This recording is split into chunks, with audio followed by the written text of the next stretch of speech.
স্বাগতম সবাইকে আজকের লেকচারে। আজকে আমরা আরেকটি টপোলজি সম্পর্কে আলোচনা করব। আগের লেকচারে আমরা দেখেছি কিভাবে আমরা বাস টপোলজি ডিজাইন করেছিলাম। ঠিক এমনভাবে আমরা আজকে চেষ্টা করব আরেকটা টপোলজি যার নাম সিস্টেম, সেটা কিভাবে ডিজাইন করতে হয় দেখব। তো তার আগে আমরা সিসকো প্যাকেজটা ওপেন করে নিয়েছি। এখন আমি আপনাদের একটু বাস টপোলজি সম্পর্কে একটু ধারণা দিই। বাস টপোলজিটা আপনারা জেনেছেন আগের বার। এখন আমি স্টার টপোলজি সম্পর্কে একটু ধারণা দিই। ওকে, স্টার টপোলজিটা কিরকম ছিল? স্টার টপোলজিটা যদি থিওরিটিক্যাল বিষয়গুলো আপনারা জানেন সেখান থেকে জেনেছেন যে স্টার টপোলজির একটা হাব থাকবে এবং সেই হাবের প্রতিটা পোর্ট থেকে আমাকে একটা করে ডিভাইস কানেক্ট করতে হবে এবং পরবর্তীতে সেই ডিভাইসগুলোর মধ্যে আমাকে দেখতে হবে যে ডাটা আদান প্রদান হচ্ছে কিনা। ব্যাপারটা ঠিক এরকম। আমি যদি দেখাই এখানে, এখানে একটা হাব থাকবে। হ্যাঁ, এই হাবে বিভিন্ন পোর্ট থাকবে, এই পোর্টগুলো থেকে বিভিন্ন ডিভাইস কানেক্ট থাকবে। হাবে অনেকগুলো পোর্ট থাকবে এবং যে যতগুলো পোর্ট আমরা ইউজ করতে চাই ইউজ করতে পারবো। এদিকে আমরা এভাবে ডিভাইসগুলো আমার থাকবে। হ্যাঁ, এভাবে ডিভাইস থাকবে এবং এই প্রতিটা ডিভাইসের সঙ্গে একটা করে পোর্ট সংযুক্ত থাকবে। তাহলে কি হবে? এটাকে বলা হচ্ছে একটা স্টার টপোলজি। তো চলুন সেটা আমরা সিসকো প্যাকেজের সাহায্যে করার চেষ্টা করব। এই জন্য কি লাগবে? আমার একটা হাব লাগবে এবং আমার ইন ডিভাইস লাগবে। তো সিসকো প্যাকেট ওপেন করে আপনারা হাব কোথায় পাবেন? এই যে খেয়াল করে দেখুন, এখানে 3 নম্বরে হাব পাবেন। ক্লিক করে জেনেরিক হাব যেটা আছে প্রথমে, এই জেনেরিক হাবটা আপনারা এখানে নিয়ে নেবেন। দেন আপনারা কতটা ডিভাইস অ্যাড করতে চান এটা আপনার বিষয়। তো আপনারা পরীক্ষার কোশ্চেনে দেখবেন যে 3টা হাবে 3টা ডিভাইস অ্যাড করতে বলে হাবের মধ্যে 3টা ডিভাইস নেবেন। যদি আরো বেশি ডিভাইস অ্যাড করতে বলে আরো বেশি ডিভাইস নিতে পারেন, নো প্রবলেম। তাহলে আমরা ইন ডিভাইস নেব।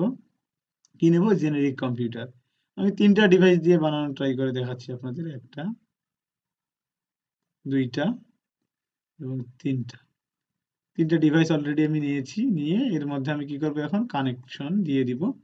সেই হাব এবং আমার যে পিসি আছে পিসি কানেকশনের জন্য কানেক্টিং ওয়্যার আমরা এই যে এখানে পাবো।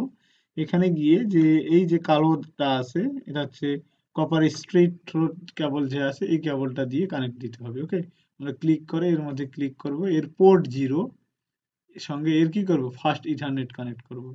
তো 0তম পোর্ট শেষ, তাহলে 0তম পোর্টটা দেখাবে না। 1তম পোর্টের সঙ্গে পরবর্তীতে এর ফাস্ট ইথারনেট যুক্ত করব। আবার এর 2 নম্বর পোর্টের সঙ্গে আবার এর ফাস্ট ইথারনেট যুক্ত করব। তাহলে আমার কি হয়ে গেল? আমি যে একটু আগে পেইন্টের মধ্যে দেখালাম সে আমার স্টার টপোলজিটা হয়ে গেছে। এখন আমাকে কি করতে হবে? এখন আমার এই পিসির আইপি দিতে হবে। পিসির আইপি কিভাবে দেয়? এই যে আমরা এর মধ্যে যাব, ক্লিক করব, ডেস্কটপ থেকে আইপি কনফিগারেশন, এখানে আমার আইপি অ্যাড্রেস দিতে হবে।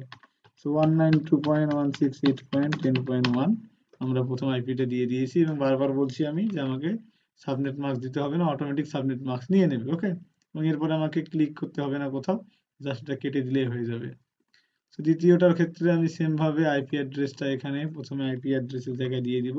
যেহেতু আগেরটা আমি 1 দিয়েছি, এখানে 2 দিতে হবে এবং আইপি অ্যাড্রেসগুলো ইউনিক হতে হবে প্রতিটা। হ্যাঁ, তা না হলে কিন্তু ডিভাইসে যে ডাটা পাসিং এর ক্ষেত্রে একটা প্রবলেম হয়ে যাবে।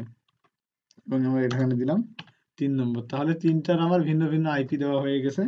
এখন আমি প্যাকেট ট্রান্সফার করব। প্যাকেট ট্রান্সফার করে দেখব যে আসলে ঠিকঠাক মতো এখানে হচ্ছে কিনা। ওকে, আচ্ছা, এখন প্যাকেট ট্রান্সফার করার জন্য কি করতে হবে? এই যে আমার এখানে প্যাকেট আছে, প্যাকেট নিয়ে আমি ডিভাইস মানে পিসি 0 থেকে পিসি 1 এর মধ্যে দিলাম। দেখুন এখানে দেখাচ্ছে পিসি 0 এবং পিসি 1 এর মধ্যে যে ট্রান্সমিশন হয়েছে এটা কিন্তু সাকসেসফুল। আবার আমি নিলাম পিসি 0 থেকে পিসি 2 এর মধ্যে, এটাও সাকসেসফুল। দেন পিসি 1 থেকে পিসি 2 এর মধ্যে, এটা সাকসেসফুল। তার মানে আমার 3টা ডিভাইসের মধ্যে আমি যে কোনো ভাবে প্যাকেটগুলো ট্রান্সমিট করলে কোনো প্রবলেম হয়ে যাচ্ছে না। ওকে, তো আশা করি খুব সহজেই আপনারা এটা তৈরি করতে পারবেন।